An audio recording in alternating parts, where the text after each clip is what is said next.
Oi, pessoal! Estamos começando um novo ciclo e é o último do ano. O nosso assunto dessa semana é razões, possibilidades e porcentagem. Eu vou começar falando com vocês sobre o exemplo que o próprio livro dá desse assunto. Eu estou na página 59. Deixa eu ver se é isso mesmo. Isso, página 59. E eu vou analisar esse exemplo que o livro deu junto com você, tá? Então, olha só, coletas de dados de uma pesquisa. A Ana fez uma pesquisa entre seus colegas a respeito das suas preferências de programação na televisão. Então, o assunto da pesquisa é isso, as respostas, né, que ela conseguiu perguntando para as pessoas foi: eu prefiro ver filme, futebol, filme, desenho. Então, imagina que cada resposta dessa que está nesse quadro foi uma pessoa que respondeu, certo? E por causa disso é que essas respostas estão todas misturadas. Tem filme no começo, tem filme no meio, aí de repente vem um desenho, e assim vai desorganizadamente, assim como ela fez as perguntas. Ela não tinha como prever que as primeiras pessoas respondessem filme, depois viessem as pessoas que respondessem futebol e assim por diante, né? Ela foi perguntando aleatoriamente. A seguir, ela fez um levantamento dos dados obtidos, construiu uma tabela e anotou o número de vezes que cada programação foi escolhida, tá? Então, o que isso significa? Que ela organizou esses dados. Então, ela colocou as opções de respostas que foram dadas. Então, algumas pessoas falaram filme. Ela contou quantas pessoas falaram filme de resposta e viu que eram 12 pessoas que falaram que preferiam assistir filme na televisão. Então, ela colocou isso como frequência de filme. A frequência com que essa resposta apareceu. A quantidade de vezes que essa resposta foi dada. 12 vezes. Aí depois ela colocou as pessoas, a resposta futebol. 9 pessoas responderam isso. 6 pessoas responderam que preferem assistir desenho. E 3 pessoas responderam que preferem assistir jornal. E aí tá montada a programação, né, que é a pergunta que ela fez, qual a tua programação preferida na TV? Aí a coluna do meio é frequência, quantidade de vezes que essas respostas apareceram. E a última coluna é porcentagem. O que isso significa? Que ela transformou esse 12 em porcentagem, tá?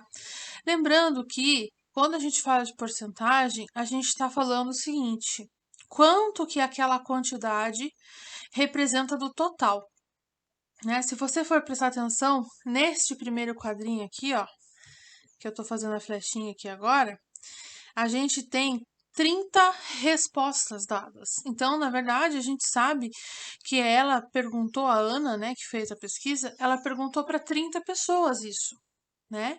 E se você somar aqui 12 mais 9 mais 6 mais 3, você vai obter 30 de soma, porque é o total de pessoas que responderam. Então, isso explica por que aparece aqui, ó, 12 sobre 30, 9 sobre 30, 6 sobre 30 e assim por diante, tá? Porque 30 é o total de pessoas, então é 12 pessoas ali na primeira linha, né? 12 pessoas de 30 que tinha. Na segunda linha, que responderam futebol, foram 9 pessoas. Então, 9 pessoas de 30 que haviam, certo? E assim por diante, tá? 6 de 30 e 3 de 30. E ela transformou isso em porcentagem, certo? Vou fazer um rabisco aqui do lado, né? Por exemplo, de futebol. Como que a gente transformaria, perdão. Como que a gente transformaria? Deixa eu aumentar de novo. 9 trintaavos em porcentagem. Eu preciso que isso seja em centésimos, né? Tem uma outra forma de fazer também, além dessa que eu escrevi agora, que seria assim, ó.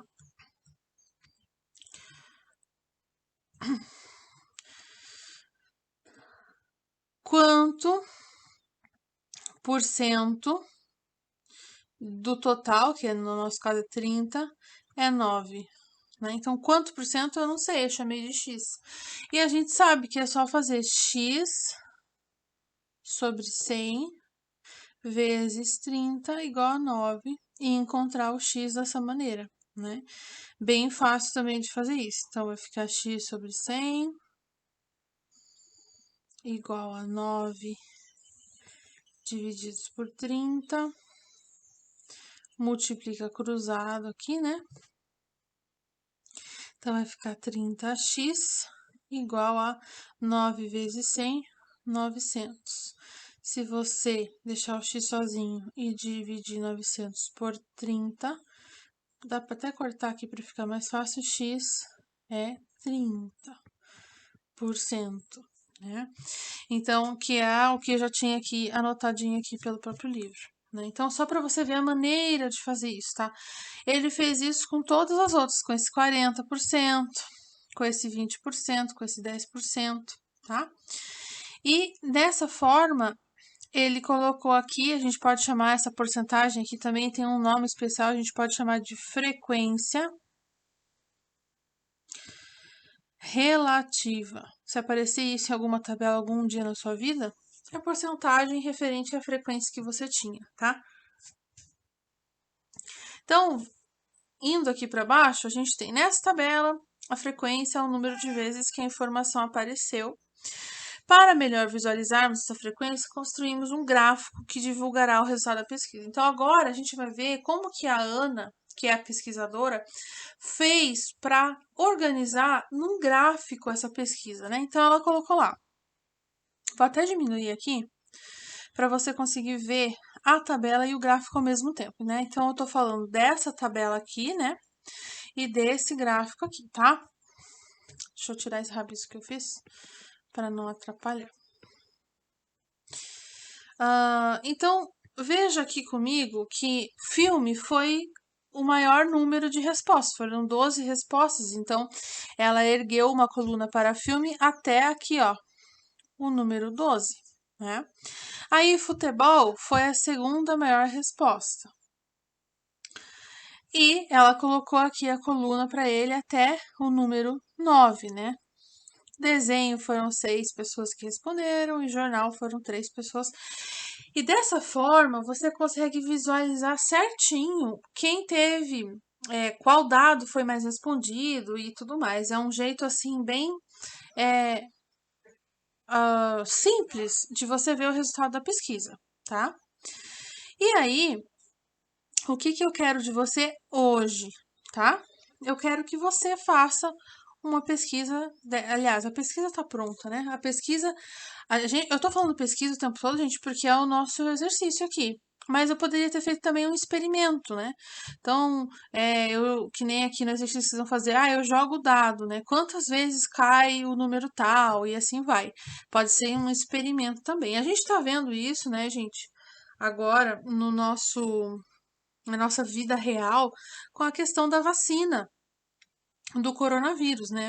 Como é feita a pesquisa para ver se a vacina funciona? Na verdade, não é uma pesquisa, é um experimento, né? Então, algumas pessoas se voluntariam, tomam a vacina, outras pessoas não tomam a vacina, né? Ou seja, acham que estão tomando, que eles chamam de placebo, né?